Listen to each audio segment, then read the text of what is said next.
नमस्कार दोस्तों दुनिया की सबसे बड़ी साइंस फिक्शन फिल्म इंटरस्टेलर ज्यादातर लोगों को समझ नहीं आती क्योंकि इसमें विज्ञान की कई जटिल अवधारणाओं का इस्तेमाल किया गया है। तो चलिए आज हम इस फिल्म को आसान शब्दों में विस्तार से समझते हैं कि इसकी कहानी क्या है।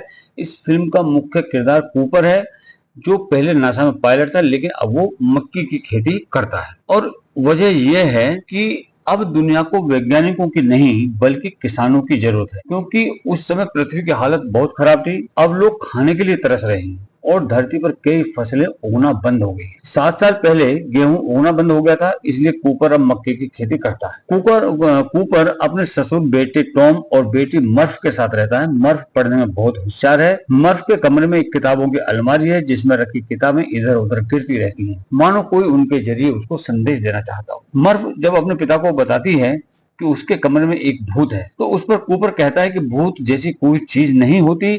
तब मर्फ कहती है कि उसे अक्सर लगता है कि ये तुम हो। कूपर मर्फ से कहता है कि अगर तुम इसके पीछे का कारण जानना चाहते हो तो उस कमरे में जो भी तुम्हें अजीब लगे उसे गौर से देखो और रिकॉर्ड करो और समझने की कोशिश करो कि ऐसा क्यों हो रहा है।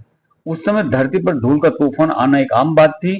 ऐसे ही तूफान में अपने कमरों के घर के जो कमरे हैं उनमें धूल को घुसने से रोकने की कोशिश में जब कूपर उन किताबों वाले कमरे में जाता है तो देखता है कि धरती पर धूल से रेखाओं का एक खास पैटर्न बना हुआ है। यह पहली बार है जब उसे एहसास होता है कि यह कोई भूत नहीं है बल्कि गुरुत्वाकर्षण का एक प्रभाव है, जिसका इस्तेमाल करके उसको कोई मैसेज देना चाहता है। कूपर पूरी रात उस पैटर्न को देखता रहता है और उसे डिकोड करने की कोशिश करता है। उसके बाद उसे समझ आता है कि यह संदेश असल में एक बाइनरी कोड है। दरअसल बाइनरी कोड संदेश लिखने का एक तरीका होता है, मैसेज लिखने का एक तरीका होता है, जिसका इस्तेमाल आमतौर पर फोन और कंप्यूटर जैसे इलेक्ट्रॉनिक उपकरणों में किया जाता है। आमतौर पर जब भी हम किसी को संदेश भेजते हैं तो हम एक साधारण अक्षरों का इस्तेमाल करते हैं, लेकिन बाइनरी कोड में ये सभी शब्द एक और शून्य के रूप में लिखे होते हैं। इस पैटर्न में एक का मतलब मोटी रेखा और शून्य का मतलब पतली रेखा होता है। कूपर जब इसे डिकोड करता है तो उसे पता चलता है कि इस संदेश में एक स्थान निर्देशांक छिपा है। इसके बाद जब कूपर उस स्थान पर जाता है तो उसे पता चलता है कि वहां नासा के गुप्त प्रोजेक्ट पर काम चल रहा है। वहां पर उसकी मुलाकात डॉक्टर ब्रेंड और उनकी बेटी अमेलिया से होती है। डॉक्टर ब्रेंड और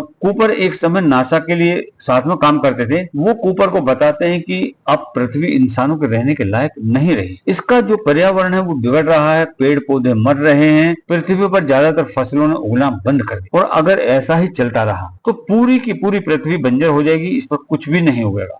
ये सब सुनने के बाद कूपर उनसे पूछता है कि पृथ्वी वासियों को बचाने के लिए नासा ने क्या योजना बनाई है, पृथ्वी पर फिर से फसलें उगाने के लिए हम क्या कर सकते हैं। इस पर डॉक्टर ब्रेंड कूपर से कहते हैं कि अब ऐसा करना असंभव है। अगर हमें पृथ्वी वासियों को बचाना है तो हमें इस पृथ्वी को छोड़कर किसी दूसरे ग्रह पर जाकर के बसना होगा। कूपर कहते हैं कि हम ऐसा कैसे कर सकते हैं, क्योंकि कोई भी रहने योग्य ग्रह इस पृथ्वी के पास नहीं है कि वहां पृथ्वीवासियों को आसानी से भेजा जा सके। यहाँ रहने योग्य ग्रह का मतलब है एक ऐसा ग्रह जो बिल्कुल पृथ्वी जैसा हो और जहां पर मनुष्य रह सके। कूपर के इस सवाल पर डॉक्टर ब्रेंट उन्हें बताते हैं कि कोई उन्नत सभ्यता या एलियन प्राणी गुप्त रूप से हम मनुष्यों की मदद करने की कोशिश कर रहा है।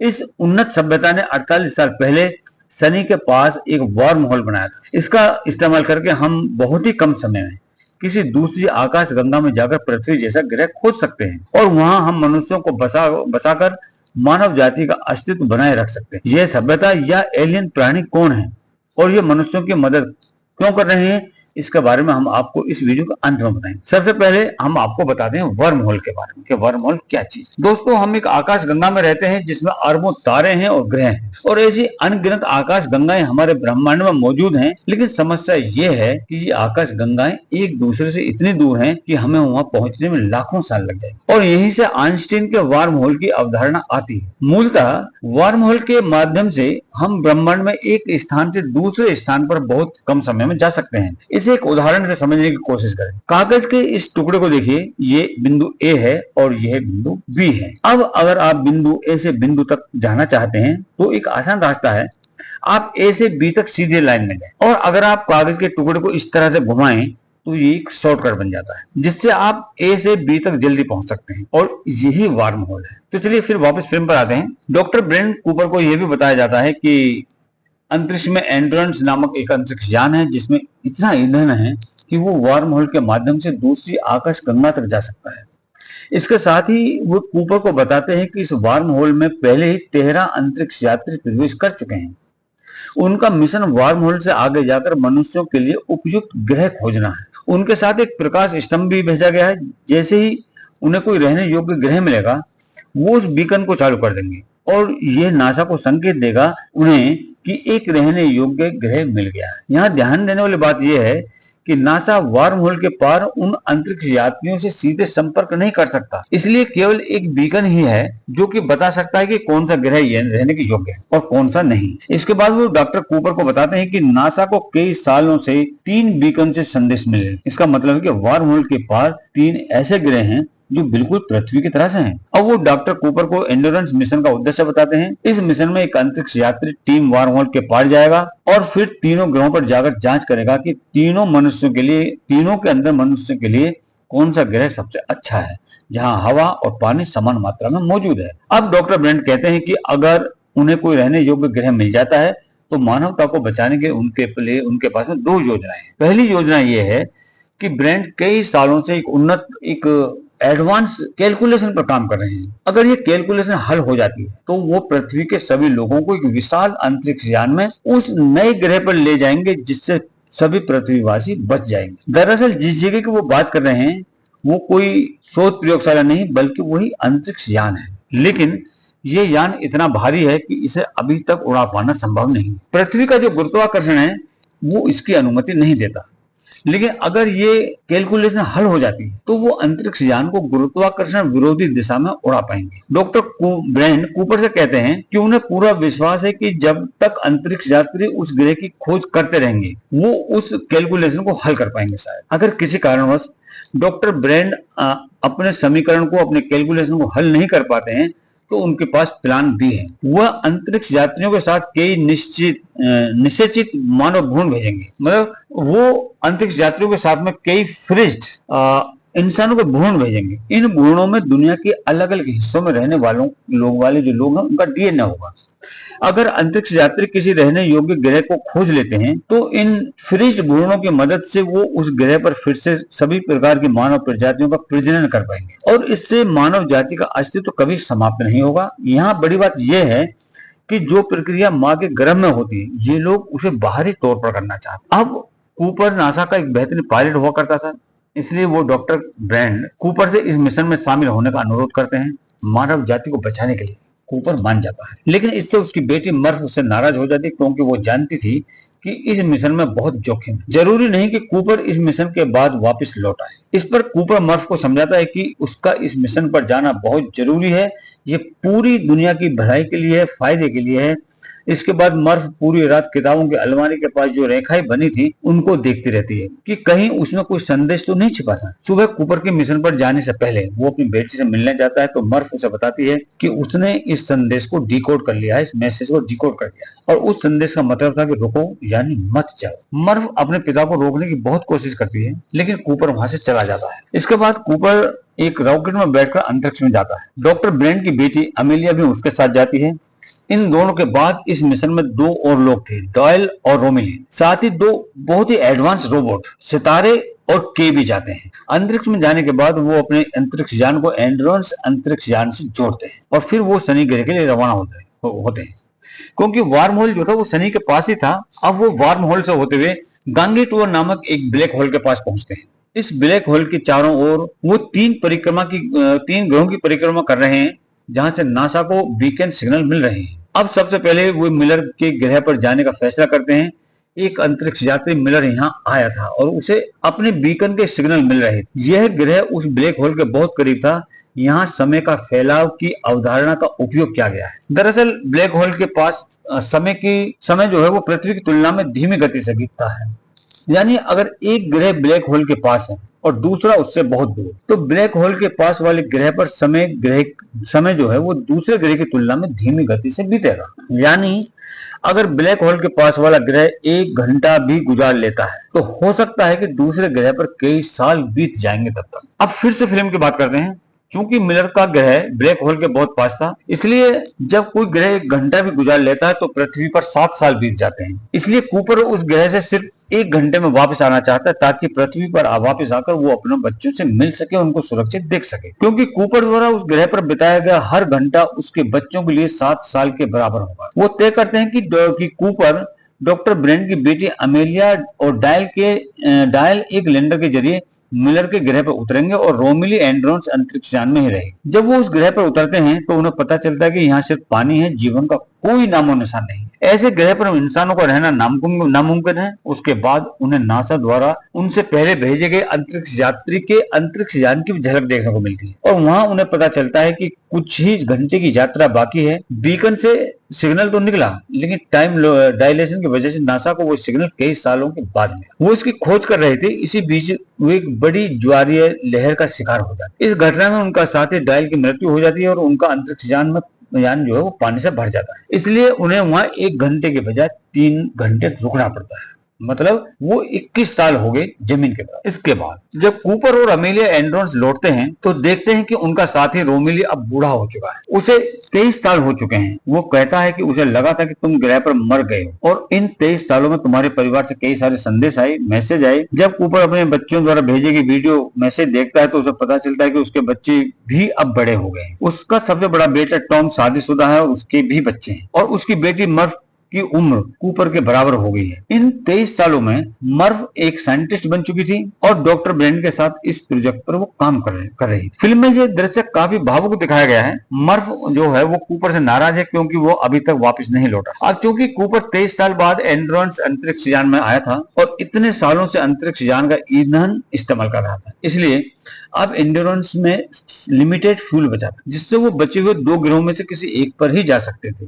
वो अच्छी तरह से डिस्कशन करते हैं और फिर तय करते हैं कि वो मनुष्य के ग्रह पर जाएंगे। यहाँ मनुष्य भी एक अंतरिक्ष यात्री का नाम है। मनुष्य का ग्रह ब्लैक होल से थोड़ा दूर है, इसलिए उन्हें समय फैलाव की कोई चिंता नहीं थी। फिर वो उस ग्रह पर उतरते हैं और देखते हैं कि मनुष्य एक बहुत गहरी नींद में सोया हुआ है। तो दोस्तों, गहन निद्रा कक्ष एक भविष्य की टेक्निक है जिसकी मदद से एक व्यक्ति एक मशीन में गहरी नींद सोता है। फिर वो मनुष्य को गहरी नींद से जगाते हैं और मनुष्य उन्हें बताता है कि इस ग्रह पर कुछ समस्याएं हैं, लेकिन हम इंसानों के लिए ये जीने लायक है। इस बीच मर्फ को पृथ्वी से एक और संदेश मिलता है जिसमें वो कहते हैं कि डॉक्टर ब्रेंड ने अपनी मृत्यु से पहले उसे बताया था कि प्लान ए सिर्फ एक दिखावा था। दरअसल उन कैलकुलेशन को हल करना नामुमकिन था, क्योंकि उन्हें हल करने के लिए गुरुत्वाकर्षण के एक खास तरह के क्वांटम डेटा की जरूरत होती है जो सिर्फ ब्लैक होल के अंदर से ही मिल सकता है। यानी अब प्लान बी ही आखिरी उम्मीद है। अब पृथ्वी से कोई इंसान बच नहीं सकता। इसके लिए मर्फ अपने पिता को दोषी ठहराती है कि उन्होंने उसे पृथ्वी पर मरने के लिए छोड़ दिया, लेकिन फिर भी मर्फ उन कैलकुलेशन को हल करने की कोशिश करती रहती है। अब कूपर इस बात से भी दुखी होता है और तय करता है कि वो पृथ्वी पर वापस जाएगा क्योंकि वो अपनी बेटी से मिलना चाहता है। इसी बीच में उसका एक साथी रोमिली उससे कहता है कि वापस जाते हुए तुम ब्लैक होल के पास जाओ और टार्स जो उनका रोबोट है उसको ब्लैक होल के अंदर भेज दो ताकि तुम ब्लैक होल के गुरुत्वाकर्षण का डेटा हासिल करके उन कैलकुलेशन को हल कर सको। और वैसे भी अंतरिक्ष यान में जो फ्यूल है वो कम होता है, इसलिए अगर तुम ब्लैक होल के पास जाओगे तो अंतरिक्ष यान की गति भी बढ़ जाएगी स्पेसक्राफ्ट की। तो दोस्तों, यहाँ हम गुरुत्वाकर्षण बुलेल की अवधारणा के बारे में बात कर रहे हैं। गुरुत्वाकर्षण बुलेल एक ऐसी टेक्निक है जिससे हम किसी दूसरे ग्रह या ग्रह या गांव के गुरुत्वाकर्षण का बल उपयोग करके अंतरिक्ष यान की गति बढ़ा सकते हैं। लेकिन कूपर के लिए यहाँ पर भी एक समस्या थी। उसका अंतरिक्ष यान ब्लैक होल के जितने करीब जाएगा पृथ्वी के ऊपर में उतना ही समय ज्यादा बीतेगा, जो कि वो बिल्कुल नहीं चाहता था। क्योंकि कूपर अपने बच्चों को जिंदा देखना चाहता था, उसे अब भी उम्मीद है कि वो गुरुत्वाकर्षण का डेटा लेकर पृथ्वी पर वापस चला जाए तो प्लान ए काम कर सकता है। जब वो लोग ये योजना बना रहे होते हैं तो उन्हें मैन का रोबोट कीप दिखाई देता है। कीप ने रोबोट को पूरी तरह से नष्ट कर दिया था। वो मैन से पूछते हैं कि तुमने ऐसा क्यों किया। इस रोबोट को नासा तक सही जानकारी पहुंचानी थी, है ना।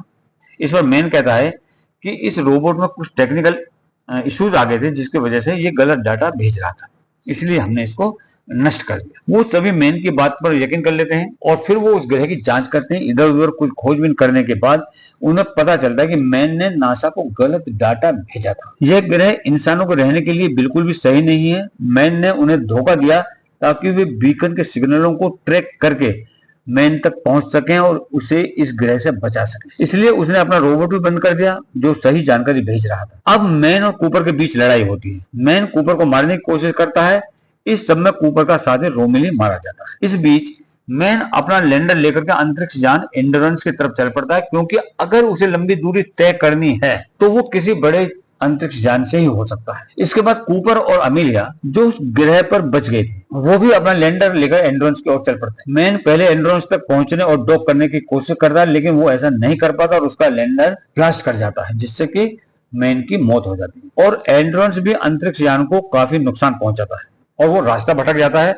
काफी उठापटक के बाद, काफी मशक्कत के बाद कूपर एंड्रॉन्स के साथ डॉक करने में कामयाब हो जाता है और फिर एंड्रॉन्स को एक जगह रोक देता है, स्थिर कर देता है। उसके बाद कूपर को पता चलता है कि एंड्रॉन्स अंतरिक्ष यान ब्लैक होल की ओर खींच रहा है। अगर वो जल्दी कुछ नहीं करता है तो पूरा अंतरिक्ष यान डूब जाएगा ब्लैक होल की स्याही के अंदर। योजना एक पहले ही खत्म हो चुकी थी, विफल हो चुकी थी, फेल हो चुकी थी, लेकिन कूपर चाहता था कि कम से कम योजना बी तो ठीक से काम करे और मानव जाति का अस्तित्व बचा रहे। इसलिए कूपर ने फैसला किया कि वो इस अंतरिक्ष यान को गुरुत्वाकर्षण गुलेल के जरिए तीसरे ग्रह पर भेजेगा, यानी एडमंड के ग्रह पर, जहां से बीकन सिग्नल आ रहा था, क्योंकि अब वह पृथ्वी पर वापस नहीं जा सकता था और सारी गणनाएं कर सकता है। तब उसे पता चलता है कि अंतरिक्ष यान काफी भारी है, इसलिए वो टॉरस लेता है और अपने लैंडर के साथ एंड्रोन से अलग हो जाता है। अब एंड्रोन्स में अमेलिया अकेली रह जाती और उसे योजना प्लान बी को सफल बनाना था। इसके बाद एंड्रोन्स एडमंड के ग्रह की तरफ बढ़ता है और यहाँ कूपर धीरे धीरे ब्लैक होल की ओर खिंच रहा था। एक आधुनिक विज्ञान की बात करें तो ब्लैक होल में प्रवेश करने के बाद कोई भी व्यक्ति, कोई भी वस्तु बाहर नहीं आ सकती और जैसे ही आप इसमें प्रवेश करते हैं सब कुछ टुकड़ों में बिखर जाता है। लेकिन फिल्म के अंदर में ब्लैक होल को इस तरह से प्रस्तुत नहीं किया गया। इस फिल्म में आप ब्लैक होल में प्रवेश कर सकते हैं।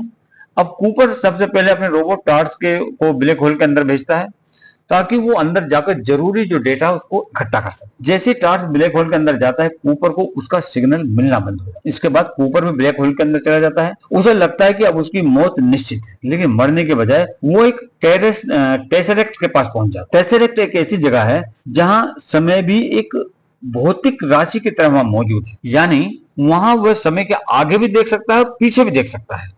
इसी दौरान उसे टेसरेक्ट से अपने घर में किताब वाला कमरा दिखाई देता है, जिसके बारे में उसकी बेटी मर्फ उसे बताती थी कि उस कमरे में एक भूत है। ऊपर अब तक टेसरेक्ट को समझ चुका था। यहाँ उसे मर्फ के उस कमरे की कई समय रेखाएं दिखाई देती हैं, कुछ भूतकाल की हैं और कुछ भविष्यकाल। इसके बाद कूपर अपनी बेटी को भूतकाल का अपना संदेश देना चाहता है कि वो उसे जाने से रोके, लेकिन यहाँ समस्या यह थी कि उससे संपर्क कैसे किया जाए। फिर उसे याद आता है कि गुरुत्वाकर्षण एक ऐसा बल है जो अलग अलग डायमेंशन में जा सकता है। कूपर गुरुत्वाकर्षण की मदद से किताबें वहां गिरा देता है और अगर आपको याद हो तो यहीं से फिल्म शुरू होती है। कूपर एक संदेश के जरिए मर्फ को बताना चाहता है कि रुकने का मतलब है उसे नासा के बेस पर जाने से रोकना। उसके बाद जब धूल भरी आंधी की धूल उस कमरे में धूल भर देती है तो कूपर गुरुत्वाकर्षण का इस्तेमाल करके उसे कोऑर्डिनेट बाइनरी कोड के जरिए नासा के गुप्त बेस का पता बताता है, ताकि उसे पता चल जाए कि कूपर को कहां जाने से रोकना है।